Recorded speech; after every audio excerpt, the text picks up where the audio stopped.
Late na siya mapaunang batch. Batch namin, talagang gulong. Ay, sa magulong, ano ba yan? Good morning, guys! And welcome again sa ating another vlog. Happy Saturday! Maulan na Sabado sa amin dito, guys. Tigadang! Paco at Farsi. Kagabi pala guys, nakita niyo birthday ni Auntie. Very simple lang. Hindi na siya nag-blow ng cake. Kasi pangatlong cake niya na yon. Dahil bago pa siya mag-birthday, o bago pa kami mag-celebrate, nag-celebrate na siya may paunang batch. Kaya nga sabi niya, Mila, hindi na kita tinawagan kasi sobrang busy ako. Ang ibig niya ba sabihin, hindi niya ako matatawagan. Dahil nga sobrang busy siya at yung mga kaibigan niya nagdatingan. Sayang daw at hindi ko daw na-vlog yun. So, kaya ayun. At saka, naintindihan ko naman siya na sobrang busy kasi sila lang naman ni Uncle. At sa daming kaibigan ni Auntie, no? Kaya ayun. At bago pa siya mag-birthday, nag-celebrate na sila sa gym. So, ayun guys. Bago pa, one day before ng birthday niya, nag-celebrate na sila sa gym. So, ayun. At saka, ginabi na rin kami ng dating ni Deepak. Kasi nga nag-antay kami ng tubig. Wala pala kaming supply for 2 days ng tubig. Means kahapon, sinabi ni Auntie, dahil pareho lang naman yung nagsusupply sa amin. Pero sila, iba lang yung schedule nila morning. Sa amin naman is hapon kami. So wala kaming supply. Kaya pala the other night, nawalan kami ng tubig bigla at nagulat din ako dahil sabi ko, in-on ko naman yun. Bakit wala kaming tubig? Yun pala, ang storage namin, talagang ganito na siya. Paka-container niya, kaya talagang pasipol-sipol yung ng tubig sa gripo namin. And yun na nga, sabi ni Auntie, walang supply for 2 days. Kaya, ayun, pati sa baba nagpapanik din sila. Dahil syempre nagulat din sila, bakit walang tubig na lumalabas? Kahit ako naghuhugas ako ng plato, tapos biglang walang tubig. So, ayun guys, at saka si Deepak nag-decide na naman siya na i-ano na lang yung deep well namin, i-mix na naman. Kaya walang choice, mahirap talaga basta pag tubig ang mawala. Lalo dito, hindi ko alam bakit naputol na naman yung pagsusupply nila. Minsan gano'n, nangyayari talaga. Kinukulang pa rin sila na sabi naman mayaman sila sa tubig dito, pero ewan ko. Hindi ko alam baka may problema or hindi natin alam. Pero ayun, sabi nila bukas pa daw. Bukas pa? Or mamaya? Mamaya. Pero yun, minix na lang ni Deepa kasi nga, kaysa naman sa magsasakripisyo kami dito, igib-igib. Kasi nga nag-igib na sila ni Bay nung nag-attend kami sa kanila ni Auntie ng birthday. Kasi nga alanganin na. So, ayun. At si Deepak, ayun, pinagmix niya yung tubig na lang ulit. Baka pagdating na lang nila ama, yan, ipalinisan na lang namin ulit yan. Mahirap kasi yun lang guys, minsan. Kahit pa, yung sitwasyon talaga, hindi talaga makikisama ba? Nakaka-stress. Ay, nako. So, ito na naman yung uulamin natin dahil very, this time ang mga sag. Kumbaga is, like yung munta, yung mga talbos ng kalabasa, this time hindi na sila masasarap, guys. Yun, mga talbos na naman ng sayote ang mabenta dahil tagulan ngayon. So, sila ngayon ang bida at ito, yung pako. So, yung sayote, hindi ako bumili. Ito binili ko kasi mas gusto to ni Deepak. Pero very healthy din yung talbos ng ng sayote. Ayun guys, may sipon-sipon pa rin ako. Si Johanna sa itaas. At na pala dito? Ay, 9:52. Nakabilis ng oras. Kaya, iba talaga pag matrabaho ang kamay maugat. Kaya sabi ko kay Deepak, yung mga kagat-ugatan ko, nalabas na talaga sila. Hindi lang naman sa Nepal yan lumabas, matagal na. Ay, ambot. May mga varicose pa tayo. May mga lahat ng kaugatan natin available na sa katawan. Nakikita na. Lalo pag nag-iedad tayo. Hindi kasi matrabaho talaga tong kamay ko, guys. Kaya mga kaugatan ko, yan. Kita nyo talaga guys ba? Yan, ito nga minsan, talagang nalabas talaga siya, oh. Pasmado na. Sa McDonald's pa lang na trabaho. Grabe, imagine mo, init. Tapos maghuhugas ka pa. Hindi ka mapasman yan. Wala tayong magawa. Ganun talaga that's life. Kaya tatak yan ng pagiging hardworking. So, kaya minsan, notice ko yung kamay ko, payat lang ako, pero yung mga kaugatan ko, grabe. Talaga guys, madali lang ako makita ng ugat. Kahit sa mga mukha ko, makikita yung mga ugat. Noon nga may nagsasabi sa akin, grabe Mila, yung mo, no? Yung mukha mo, kitang-kita ang ugat. Oo. Kahit lola ko noon, buhay pa, binibiro ako lagi ng lola ko. Ito yung pinaka-trademark ko guys, yung ugat ko sa mukha, kitang-kita. Manipis lang kasi yung balat ko. Tapos maliliit pa yung aking, mga buto-buto. Ganyan. Kaya, kung ugat lang hanapin sa akin, kita agad. Kita agad yung mga ugat sa akin. Hindi sila mahihirapan. Makikita agad. Pag mataba ka, mahirap din.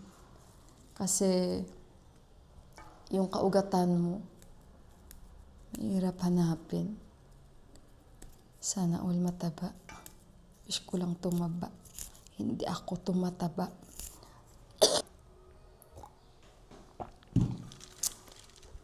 Para mamantika din yung nakain natin doon.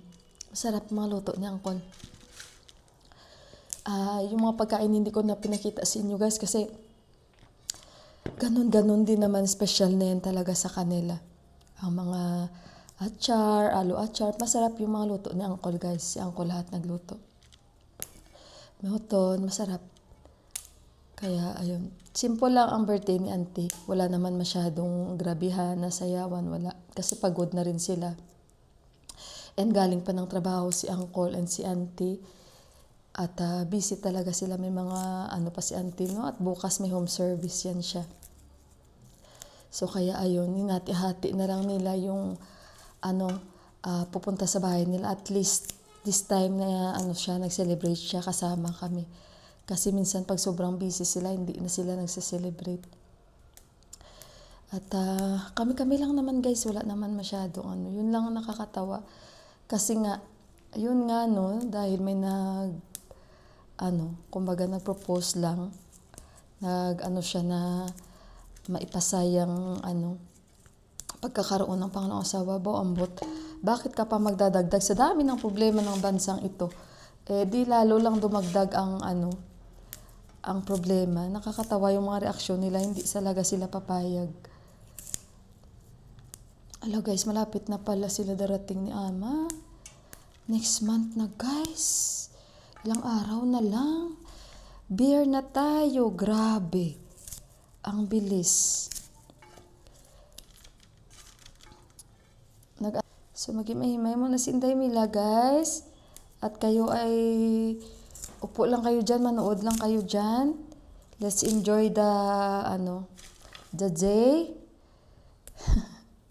Tingnan natin kung itong dala ng Sabado sa atin. Nawa ay maging positibo at maging healthy tayo. Basta tapusin ko muna ito. Nagbabalak ako itong farsi na to. Hindi na ako magdadal kasi parang araw-araw nagdadal kami. Nakakasawa din naman. Lagyan ko lang to ng sabaw ang farsi. Means ito ang pumpkin. At alo, magsasabaw ako dyan. Yan lang. So, yun. Okay guys, kakain na kami. Nantay ko lang silang dalawa kasi si Deepak nagbanyo pa daw. So, ito yung ating pagkain. Thank you, Lord. Yan silang dalawa. Ito yung aking, guys, farsi alo na may soup. And then, yung pako at rice. Si Yuhan, ito rin ang kakainin niya. Cucumber and lemon. Hindi ko alam sino kausap. Yuhan. Lord, may kausap si Deepak. Si Yuhan, tinatawag ko.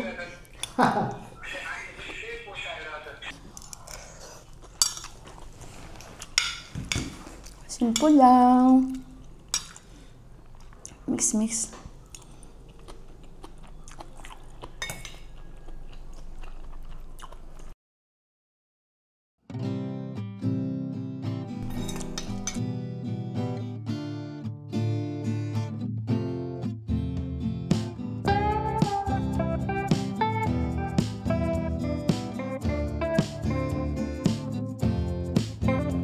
Imagine na napakasimple lang ng aming ulam pero ang sarap. Mas gusto ko pa ganito kaysa kakain ng mga meat.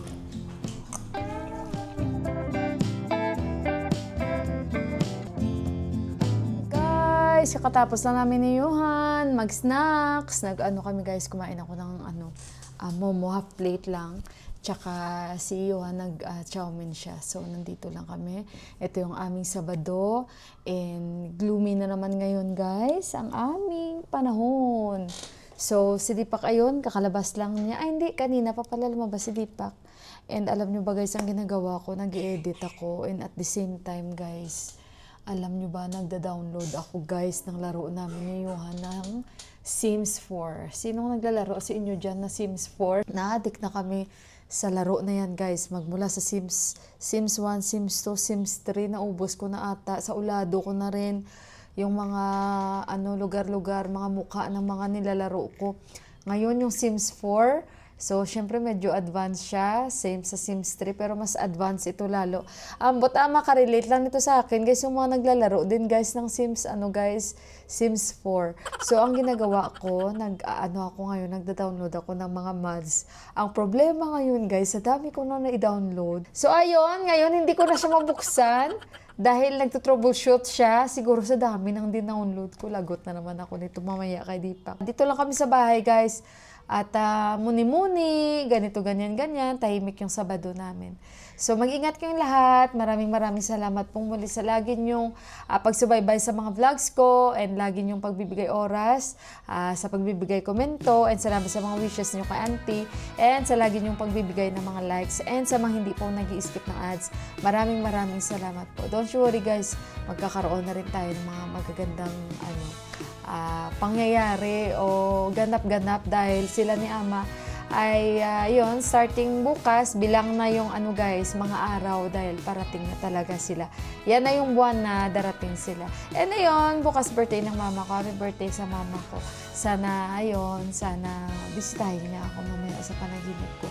Dahil naman talaga tuwing bago yan mag-birthday, ay binibisita po ako ng mama ko sa birthday ko. So, I love you ma and miss you.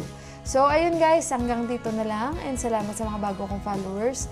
And mag-ingat po kayong lahat. Isang ano ba yan?